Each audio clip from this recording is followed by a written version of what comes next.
Hi guys, it's Blackie and welcome back to the channel.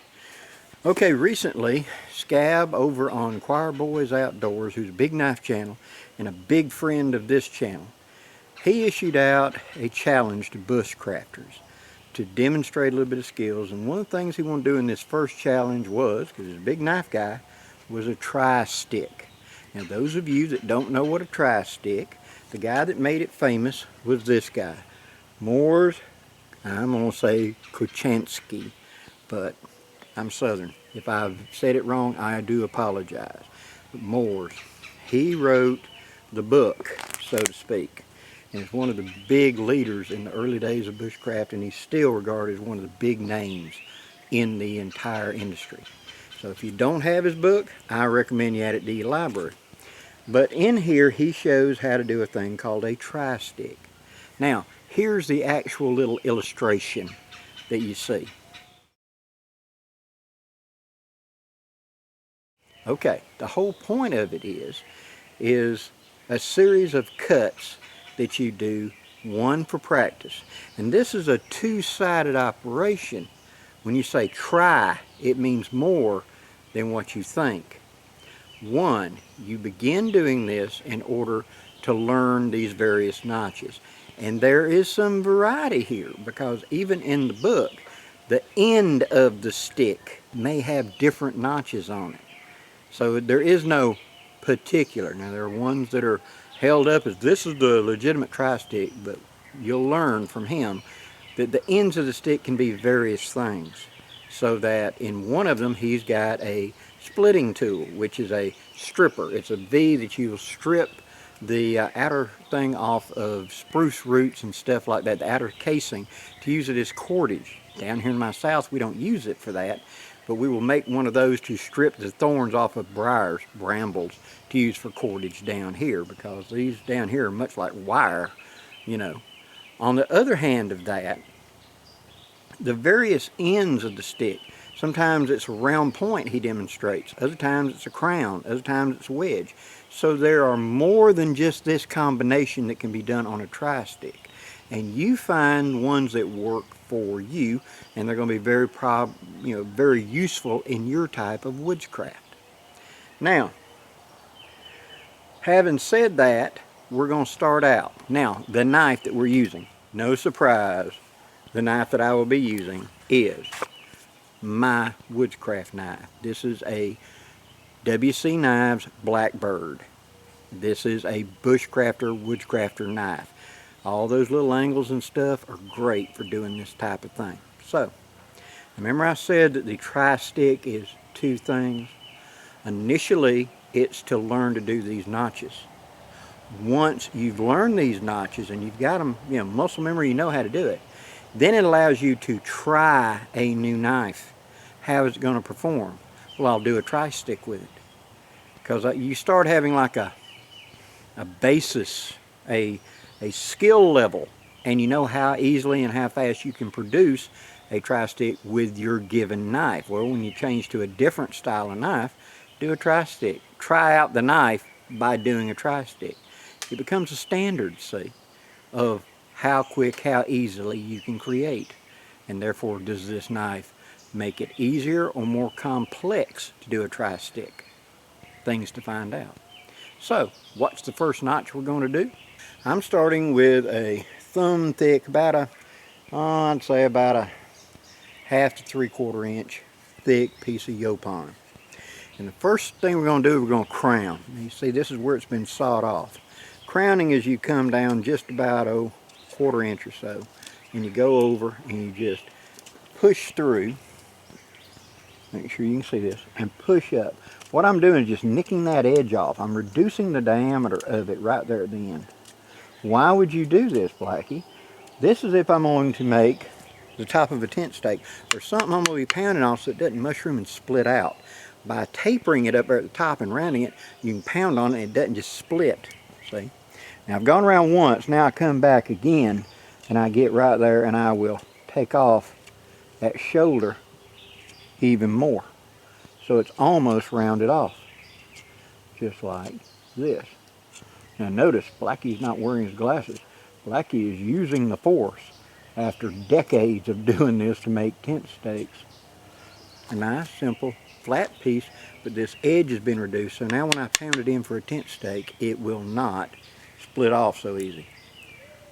Now, we'll get serious. Next one we're going to do is, if I was going to make this into a tent stake, I would want to make it into have a notch here for cordage. That's a 7 notch. To do that, I'm going to come down here and I'm going to get my place down a little bit from the top, and I'm going to bear down, I'm going to rock it, and I'm going to cut into it. Then I'm going to come down about a 1/2 inch and slice up into that notch, just like that. And then taking the edge, go in and cut off those little leaves I just created, just like that. And then I'm going to do it again, come down just a little bit further. See how that WC knife just slices it? Perfect for that. Right up into the sweet spot. And then I take it right there and just saw it and then pop it off, just like that. That makes sort of a 7 shape. And that's so you can tie a cord in here, it comes up and it locks into this and doesn't go on off. So that if I'm using it as a tent stake, I put the cordage to the bottom, and when it's under load right here, it won't pop off. If the stick was round, it could walk off, see? But that gives it a slot for it to go up into and anchor.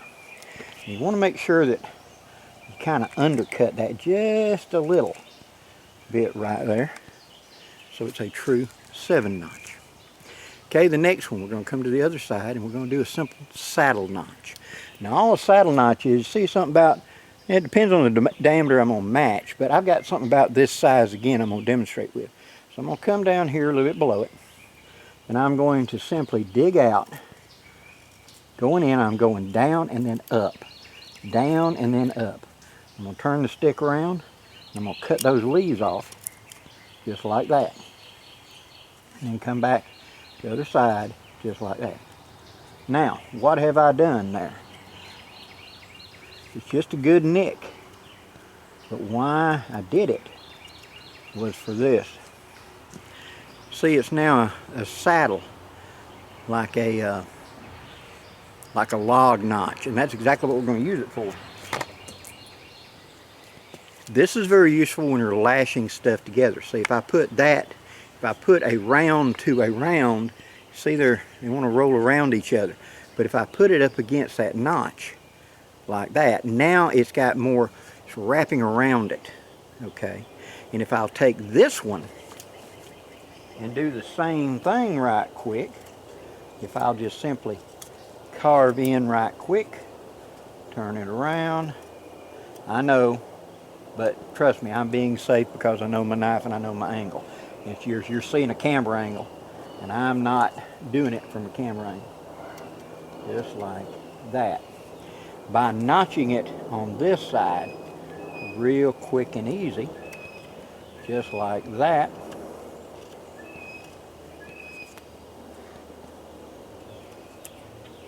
Now, I've got a saddle notch and a saddle notch. You put them together, see, and they fit further this way, around to around, but if you put 2 saddle notches together, it makes much stronger lashing.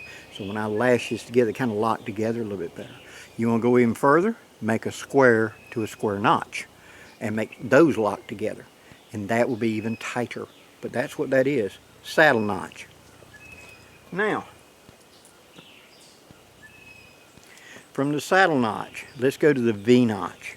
Flip around this side, and all I'm going to do is the same idea, but I'm going to go deeper straight down. I'm going to bear down and saw the knife back to cut down, and then I'm going to come from the other angle about a 1/2 inch away, and I'm going to bear down and I'm going to saw down through it like that. Now I'm going to take and slice from one to the other, reversing direction, and I'm going to make it into a V. Now yes, those of you that baton, you can baton it and act like a wood chisel and cut it in that way. And all it is a narrow saddle notch, but it digs further in and becomes more of a V. Again, for lashings, traps, things like that. I just keep reversing direction and make a V out of it. Deeper.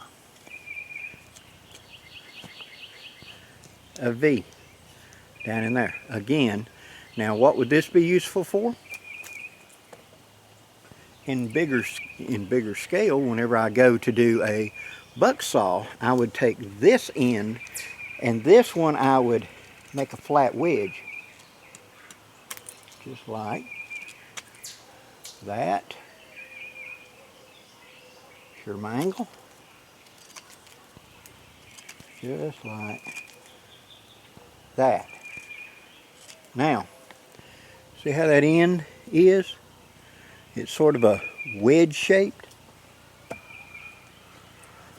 Now, I would put that into that. That's part of a buck saw. The blade would be down here. Up here would be the cord that I would twist up, and this would allow this to do this and tighten up. So it's a pivot point for that, and it would be much cleaner. I wouldn't be doing it so fast, try to keep this video short. But I'd make a nice deep V, you know, and then I'd make a V point, so a V would go into a V. Again, for lashing, hooking, pivoting, trap components, etc. Okay? Now we're going to make a square notch. We're going to do a square reduction. It means we're going to reduce the overall diameter and make it into a square. This is used in different kinds of trap components and things like that, and can be used in construction of tables, chairs, stools, etc. So I'm going to come from the opposite side of it. I'm going to do me a line 3/4 of the way around. That's a stop cut, and I'm going to come down like 1.5 inches, 2 inches. And I'm going to do it again, bearing down. Now I'm going to cut, starting from the middle, and cut to that line. I want to keep it flat right there. Alright, now reverse, come from the other angle. I'm going to go to that cut, and I'm going to cut off these leaves, and I'm going to keep that flat plane, and I'm going to start cutting back toward this cut, just like this, keeping that nice and flat. Now I'm going to shift the camera around so I can sit down and you can see this more clearly over my shoulder. Outside of the leg, do not cut to the inside, always cut to the outside. Now I can take it and quickly just plane that down. See, bear down, I'm doing shavings. Cut down from the top and get rid of those leaves I just pushed up. Same thing again. Start up here at the top, and I want to cut off those leaves as I make a squared off thing. Ooh, I got a knot there. There we go. I'm actually holding the knife and pulling the stick toward me.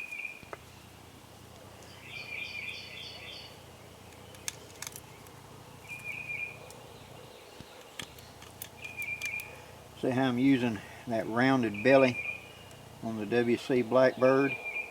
Put it up there on that edge and just saw it, and it rocks and cuts those leaves out. Alright, now, almost.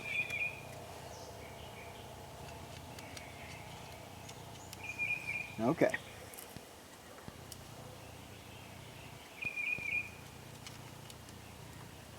That's got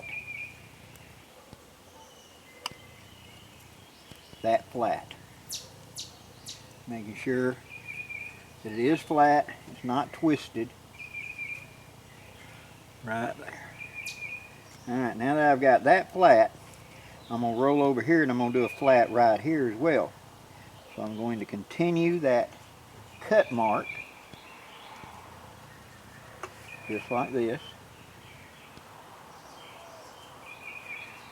And now I'm going to hold that flat and slice that down, just like this. To me, this is the one that takes the longest. The round is actually easier to me to make than the square. And I'm sure somebody in this challenge is going to do a whole lot prettier job than me. Mine is for practical. It'll work. If you're wanting it to be a museum quality, get somebody else, because Blackie just does it for work. Make it work, don't make it be pretty so much. Now, skim that up to make sure that's a good 90 degree. Alright, come back to this one. I feel I got a hump right there. Take that tip, my thumb, pry away. Alright. Now, continuing it on to this side, making sure that this flat is now to the very bottom. This side is going to be flat. So I saw right here. I am not over my leg. I know it looks like that from that angle, but I'm actually a couple inches away from my leg. And put my finger on that bottom, see, to maintain what that plane is. I'm going to slice in right here and cut that off. Cut off those leaves. Just like that. Turn around. Go to my stop cut.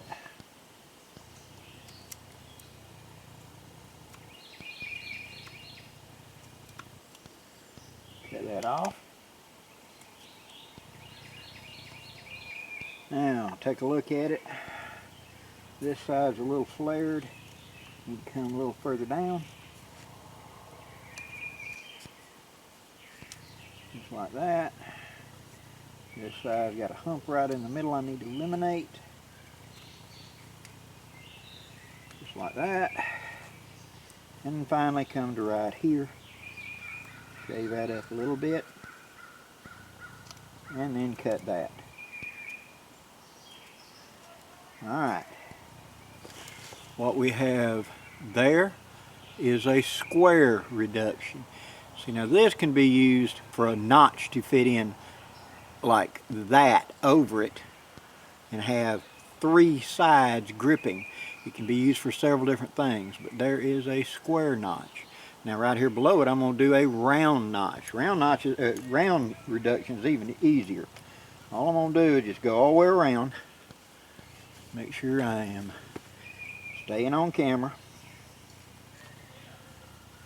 Go all the way around. I'm just turning the knife and walking it. Get about 2 inches apart.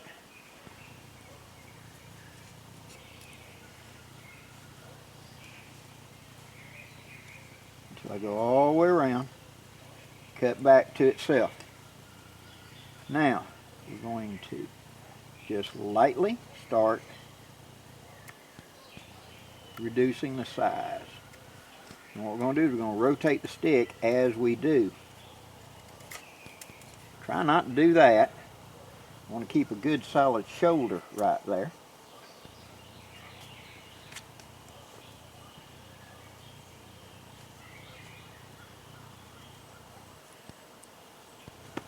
Make sure I'm staying on camera.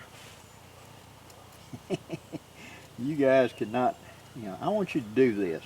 I want you to practice these notches and try to take your phone and film you doing it. And you'll see what I'm talking about, how it's not that easy to focus on what you're doing with a knife and figure out what you're doing on the camera at the same time. Not that easy. See how we got these wings sticking off now? These leaves. We go and we cut them off just like before. I'm going to start reducing it down to a smaller diameter. And all I'm doing is kind of like beaver gnawing back toward my stop cut away from me.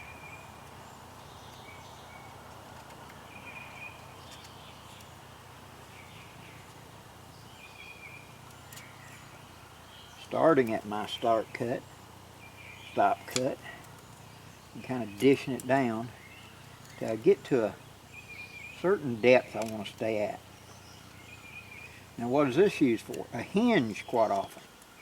This is the pivot point for a hinge whenever you're making a hinge for a cabin door or some chest or something like that that you've hooked together. Now I've used it for other things, but That's the basic idea of it to me. I think of it like a pivot point for a hinge.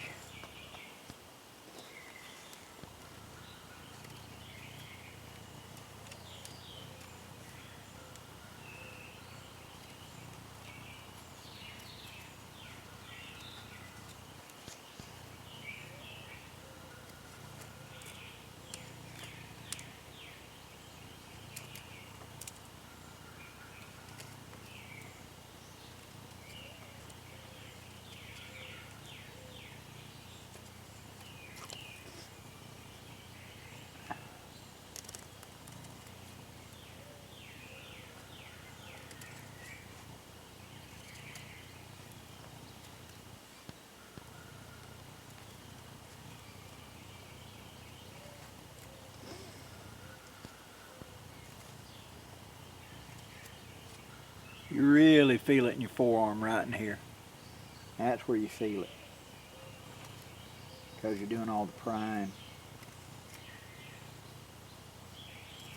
Alright, I think we're getting down here pretty close to where I can go to prettying it up now.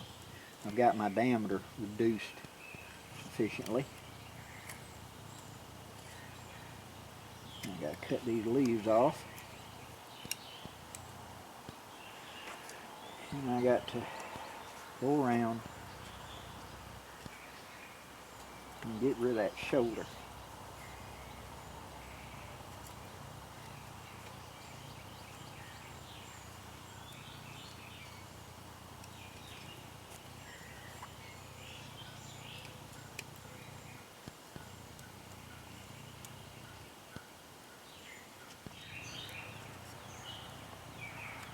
Alright, almost there.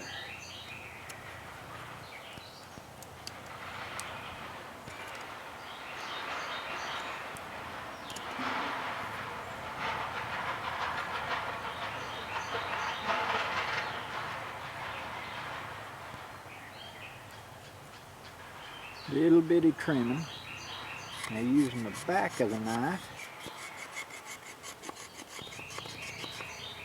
I will smooth it out.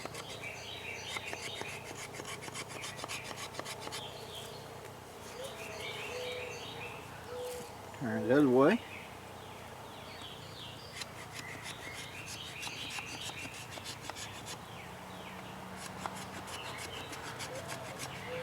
A good 90-degree spine,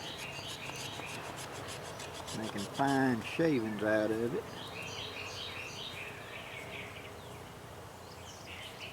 And there is a reduction where I've reduced the diameter of it to a smaller diameter core, relatively round. Again, now if I took a C-shape limb and brought it around it, clunk, like that, I could make a pivot sitting onto this. Especially if I took a 2-inch diameter and reduced it down to like a inch diameter, I'd have a shoulder right here. I could drive this in the ground and put a swinging trammel arm, couldn't I? Very simple. Alright, we've done the crown, we've done the 7-notch, we've done the saddle, we've done the V, we've done the square reduction, we've done the round reduction. Now, let's come to this end and let's make the stripper end. Now, first we're going to make a wedge, okay? All we're going to do is come back about 2 inches from the tip, and we're going to hook and go away from us on a nice flat plane, leaving us with about a 2-inch long, thin piece. Now, once I get that side good and flat, like that, I'm going to turn it 180 degrees, put my finger on the bottom to make sure. If I don't put my finger down there, I might do that and be cutting up here, see? That tells me where my flat is. Put the finger right there so I can tell, and I want to flatten the other side down, just like this. Nice, even, long strokes.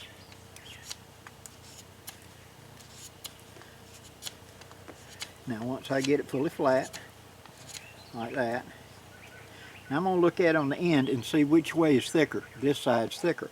So turning back to the other side, I'm going to thin it out more on that side and then go back toward the middle. Again, looking, seeing about where, all right, this side's a little high. And slice it, just like that. Okay, now I have a wedge. This could be undercut and turned into a dovetail. The dovetail would slide into a dovetail notch, cut in from two sides, in order to be a tight joining type trick. Or I can keep going, thinning it down even more.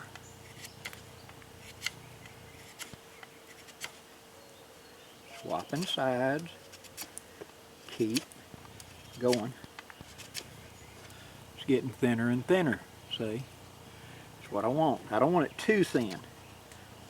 I want it at least a 1/4 inch thick. That's where this straight edge right here is really good for that. Alright, now it's getting down there thin enough.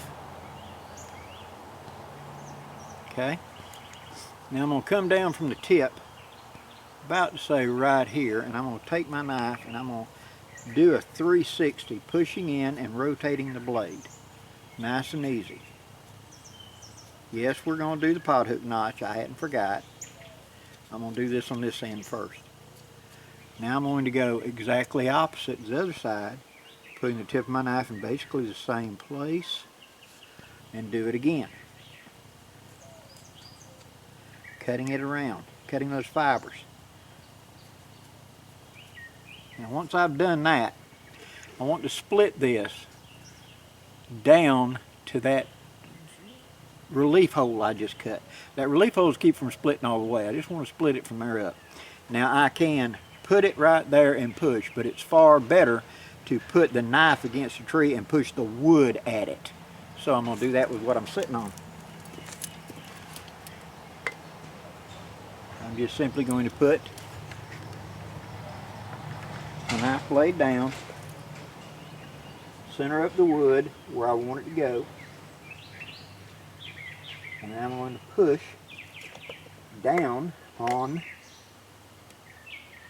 the actual wood and wiggle it as I do. There it went. Okay, now I have a controlled split down to that point. Now I'm going to use just the tip of the knife. Go back in there again. I'm going to start opening that hole up just a little bit on both sides to be a relief cut. And then I'm going to stick just the tip in that edge, and I'm going to start widening that out. I want you to see just how fine this tip does. Turn this up where I can see it. Okay, let it focus. I put just the tip in there and I push it up. Just like that.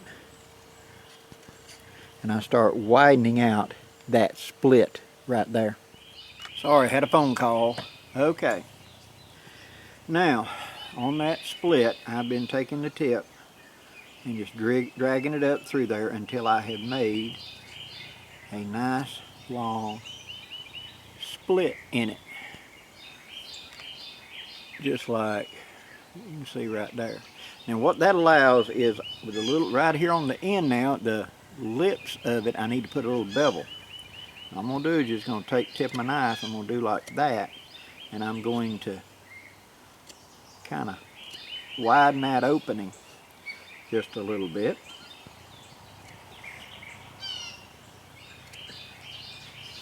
There. Now you see that little notch in the end? Now I can take and put a vine in there like a briar and pull it between these two and strip off all the thorns off of it. Pretty easy.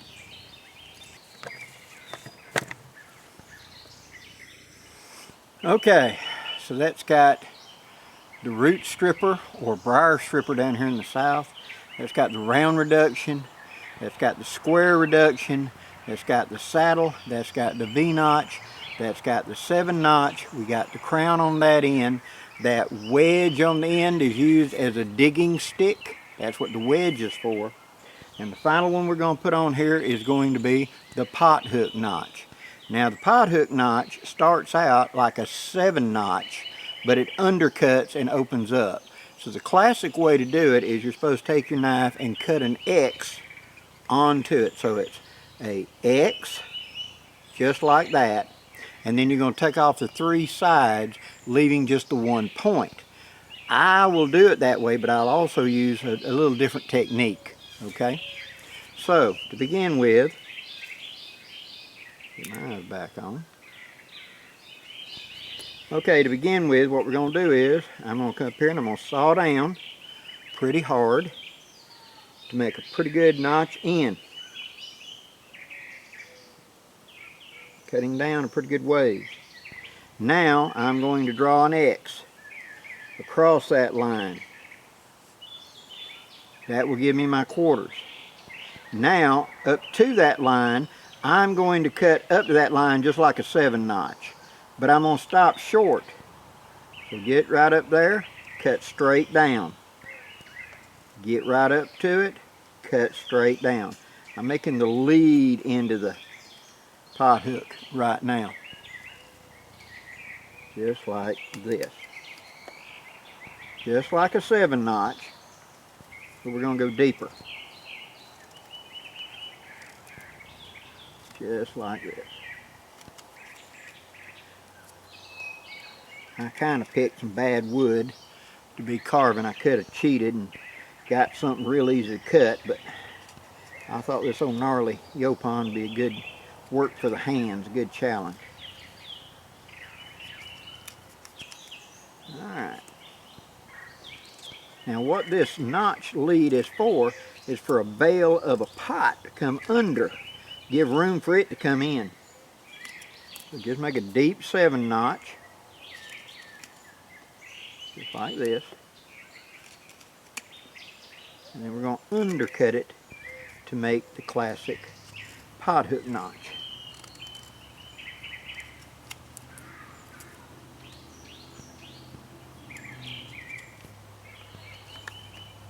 Alright, see what we've got is a deep 7 right there. I'm going to go just a little bit more. I feel I'm down in that core wood now.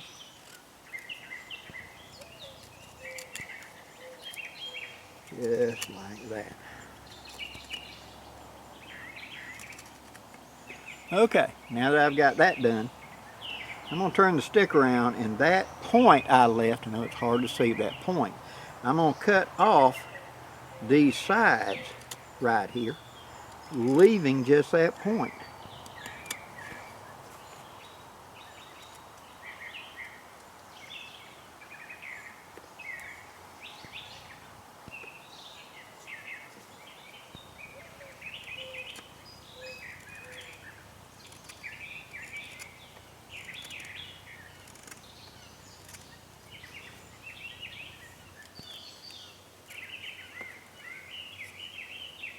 Now it's starting to come away and leave a point. We're going to undercut that in a minute, but for right now, we're going to keep cutting down right here, and we're going to come from the opposite way on this side. We're going to power cut under it, just like this.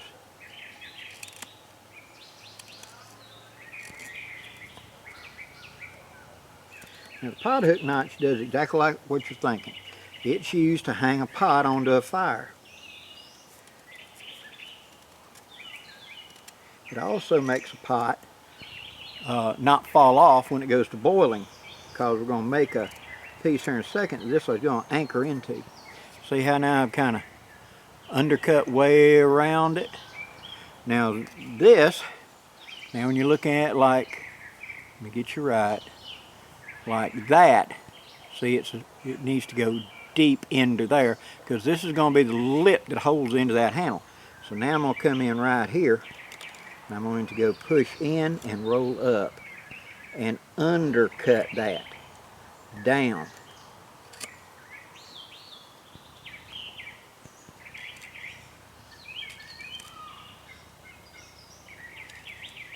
And once I get it down there far enough, then I'll change direction. Alright, now that I've done that, I'm going to shift and come from this side. I'm going to cut all those feathers off. Just like that.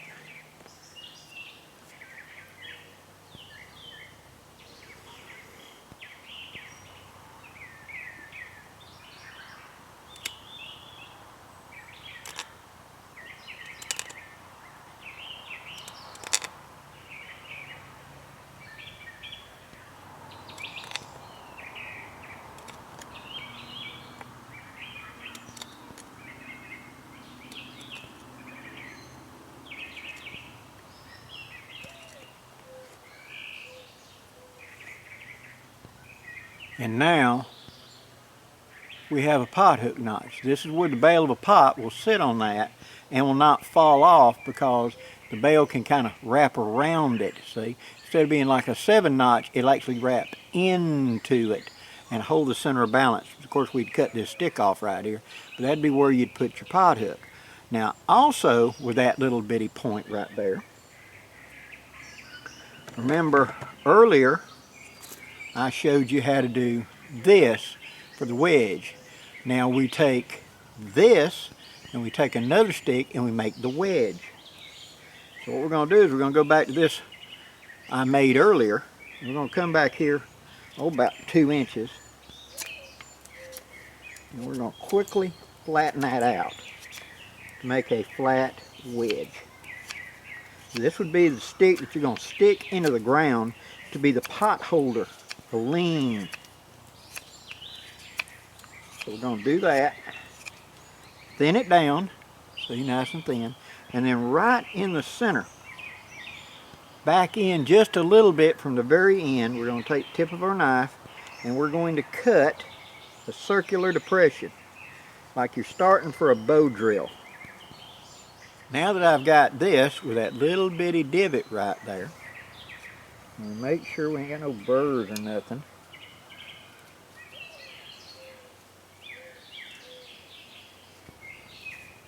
Okay, we've now flattened it. We got a little divot right there.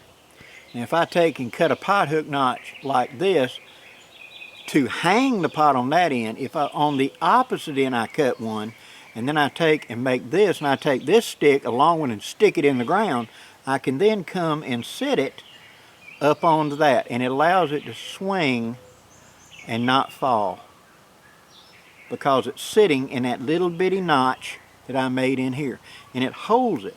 Now as the pot goes to boiling and that stick moves ever so slightly, as long as this one stays flat, that one will keep recentering itself and stay in that notch. So you use it to suspend the pot. So the pot hook notch on this end is for hanging a pot, and on that end it's for suspending a pot, just like that. And if you cut a series of these notches up a stick, you have an adjustable trammel where I can move it up or down for height based upon that. So, to Scab over at Choirboys, thanks for the challenge, brother. So we have made, using our bushcraft knife,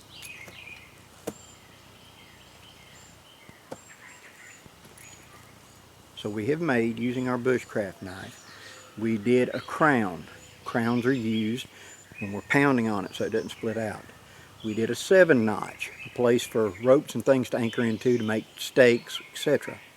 We did a saddle, putting a round together and lashing it. We did a V for making a pivot point for lashing, etc. We did a square reduction, so there would be something that I can do as far as a trigger trap, where it's putting on 290 degrees right there for a trigger to snap off of and trigger a trap. We did a round reduction right there, because if I pound this in the ground, it's bigger, where this is going from a 2 inch down to a 1 inch, I could have a trammel I hook in there and have a pivoting trammel. I could also use it as a hinge on a door. Sorry, I had to sneeze. Hinge on a door or something like that. We did the pot hook. The pot hook down is for hanging the pot. The pot hook up, and a series of them, is an adjustable trammel. And then we have the stripper end of it. The stripper end is utilized for stripping briars, or up north for stripping the roots of conifers and pines and stuff like that to make cordage. Like I said, down here in my south, we don't use this for that. If we make one of these, it's for stripping the thorns off of briars, to use the briars as cordage. There are probably another dozen different notches that could go in here, depending on your need. That gives you an idea. I really recommend you get Moore's book and you practice those notches. It's a way to teach your hand and your arms and your eyes and your body how to do it. So this is a teaching tool. And then once you learn these notches and it's easy to do, then when I get a new knife, I'll do a tri-stick to see how well that knife performs. Especially if my buddy's got one and I'm on the fence. Do I want to or not? Borrow his knife and give it a go. See what you think. Hope you've enjoyed this, guys. If you have, hit that like, share, and subscribe. I'd really appreciate it. Till next time, guys, I'm Blackie wishing you safe journeys. Have a great day, guys.